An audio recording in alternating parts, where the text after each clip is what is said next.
আমি এই হাদিসটির প্রেমে পড়ে গেছি। আপনি যখন নীরবে ঘরে বসে কান্না করেন, আল্লাহ তখন ফেরেশতাগণদের উদ্দেশ্য করে বলেন, কোন জিনিস আমার এই বান্দার চোখে পানি আনলো? ফেরেশতাগণ বলেন, আপনার বান্দা সুখে নেই, আপনার বান্দা অনেক দিন হাসেনি।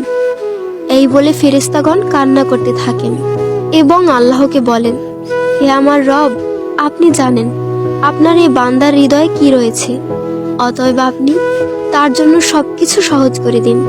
আল্লাহ বলেন, আমার এই বান্দা এমন কিছু জীবন থেকে হারিয়ে ফেলেছে যা সে অধিক ভালোবেসেছিল। অতএব আল্লাহ বলেন, আমি শপথ করছি, আমার বান্দা তার জীবন থেকে যা হারিয়েছে এর চেয়ে উত্তম জিনিস তাকে এনে দেব, যা দেখে দুনিয়া ও আখিরাতের সবাই বিস্মিত হবে। আলহামদুলিল্লাহ।